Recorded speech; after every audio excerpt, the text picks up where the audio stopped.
What's up, you guys? I'm Rachel DeMita, and welcome to the Courtside Club. We just got off of our live watch party for the Indiana Fever versus Dallas Wings game, where the Indiana Fever beat the Dallas Wings 102-83. This was a highly anticipated game because it was going to be the first time that Caitlin Clark and Paige Bueckers would be going up against one another in the WNBA. It is also only Caitlin Clark's third game back from injury, and this season for the Indiana Fever has been a roller coaster ride. There has been ups, there has been downs, there has been times that we have been so confused on what is actually going on with this team. And I'll start off by saying I feel like this was one of their best games as far as playing Fever basketball, which is a fast-paced style of basketball. They played Fever basketball for, I would say, about 75 to 80% of the game. And we have obviously seen this style of basketball, the style of basketball that we all know and love from the Indiana Fever, but we have only really seen it in short spurts. There have been so many games and so many times throughout this season where it feels like the Fever system is a slow down basketball type of system. Their offense wasn't running smoothly, but in this game, they were playing quick. They were moving the ball around. They had so many points off of the fast break, and they actually broke a league record for points in the first quarter. They scored 64 points in, not the first quarter, excuse me. They scored 64 points in the first half of the game. And I was even saying on my live stream, I'm like, go ahead and score 120 points. Like, if you guys can keep it at this pace. But they scored 64 points in the first half and then obviously ended the game with over 100 points. And you just saw the ball moving. You saw everybody running the floor. Like, I feel like at some point in time during the game, every player had a fast break bucket. We saw Natasha Howard running the floor, and that was something that the Indiana Fever was excited about when they brought her into the mix. They call her the Flash for a reason because she is quick and she is speedy and she can get down the length of the court. She had quite a few fast break buckets. Caitlin Clark was taking the ball up the court. She was the one who was creating a lot of these fast break buckets. And Caitlin Clark ended the game with 14 points, 13 assists, and 5 steals. Now, the 5 steals really stood out to me because a lot of people, when they criticize Caitlin Clark, they criticize her for her turnovers, which in this game she only had 2, and they criticize her for her defense. She was all over the floor on the defensive end, and she took some risks, and those paid off for her in the 5 steals. She also had a big block, and that was also like a good momentum shift for the Indiana Fever. Caitlin Clark's first bucket of the night was a long three-pointer, and she was excited for that. A lot of fans were excited for that because it still seems like she's not shooting at the highest clip like we normally see Caitlin Clark, but she did have 2 3-pointers tonight, and she was 4 for 12 from the field. So like I said, she's still not shooting at the percentage as she normally would. Even in this game, I felt like she was really aggressive and she took a lot of shots in the first half, but then in the second half, she was really facilitating, she was playmaking, she was getting her teammates involved. And with that, there were again 5 players on the Indiana Fever who scored in double digits. So we had Caitlin, of course, with 14 points and 13 assists. We had Natasha Howard with 18 points and 2 rebounds and 2 assists. Aaliyah Boston, 17 points, 3 rebounds, 3 assists. Kelsey Mitchell with 20 points, 4 rebounds, and 3 assists. And then you also had Sophie Cunningham coming off the bench with another big game. She had 13 points, 5 rebounds, and 3 assists. And she was actually the leading rebounder on this team tonight. Her and Ari McDonald both had 5 rebounds. It was a low rebounding night for the Indiana Fever, but that's also probably a testament of so many of their buckets coming off of the fast break. They weren't running that slow down half court set. And for the Dallas Wings, there were 2 players that really stepped up tonight, and that was, of course, Paige Bueckers. She ended the night with 21 points, 4 rebounds, and 4 assists, and she also had 2 steals. And then Leah Rue, who is quickly becoming one of my favorite post players. I just love how smooth her game is. She had 16 points. She had 1 steal, 1 block, 5 rebounds, and 2 assists. And one of the surprising players on the Dallas Wings was Arike Ogunbowale. She only had 2 points on the night, and they did not come from field goals. They came from 2 free throws that she shot during the game, and she was 0 for 10 from the field and 0 for 3 from 3-point range. Now, Arike is somebody who can go off for 40 any given night, but she was ice cold in this game, and she really did not contribute to the Dallas Wings. There was also this clip that was going viral viral on social media where she missed like 3 wide open layups in a row. Like she went up for one, got her own rebound, went up again, missed it, and then Paige got it and then got it back to her and she was wide open again and she missed it. So it definitely just wasn't her night. So let's talk about this Caitlin Clark, Paige Bueckers rivalry. This rivalry to me is a much better one than the Angel Reese, Caitlin Clark rivalry because Paige and Caitlin essentially play the same position. They are both at least guards. Now, I was kind of hoping that Paige and Caitlin would guard one another more throughout this game. That didn't happen too often. Paige had a steal off of Caitlin. Caitlin had a steal off of Paige. So like there was some of that back and forth, but there wasn't really 2 moments where we got that one-on-one moment between the two of them that I think fans would have gotten really hyped for. But I will say if we are just looking at this game, if we are looking at where these two players are in their WNBA careers, Caitlin is still the better player. While Paige Bueckers put up more points than Caitlin this game, she had 21, Caitlin ended with 14.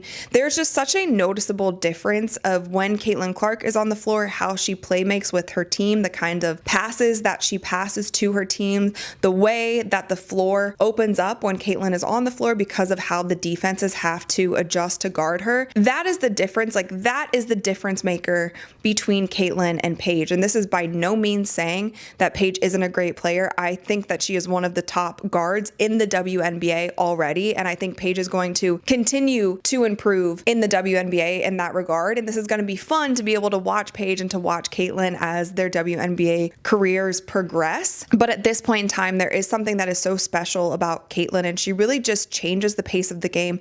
She changes the spacing. And you see when teams defend Caitlin, I feel like one of the biggest strategies to guard her, and this is something that spills over from last season, one of the biggest strategies for these other teams when they go up against Caitlin, they are as physical as they possibly can be with her, and they really toe the line with the referees. Now, for some reason, still, the referees are missing so many calls. I don't understand how the hand checks, how grabbing somebody on their jersey, how grabbing someone around their hip, how hooking somebody is still allowed, and we see it on so many plays. And what I will say is Rebecca Lobo actually called this out during the game. Let's look at this play right here. So there's a grab right there. There's a hold around her back. She's still kind of holding on to her with her left hand. Then Caitlin passes, and then she gets bumped a couple times, and then they finally call a foul when Quinterly slaps down on Caitlin Clark. So if we want to watch it one more time, watch when she's going to the basket. She gets bumped here, she gets grabbed, and then they finally call the foul when she's going to the basket. This was something that happened throughout the entire game, and I know that a lot of people are like, Caitlin Clark fans are like too over the top with this, like she's not getting fouled all the time. If you slow down the plays, if you watch the plays, you can see it happen in real time. Like she is getting bumped, she is getting grabbed, she is getting hand checked throughout the entire game, and it continues to happen. And I feel like that is the game plan when you play against Caitlin Clark and the refs still aren't really controlling the game. So if you have this game on a nationally televised broadcast on ABC, and you have somebody like Rebecca Lobo who knows the game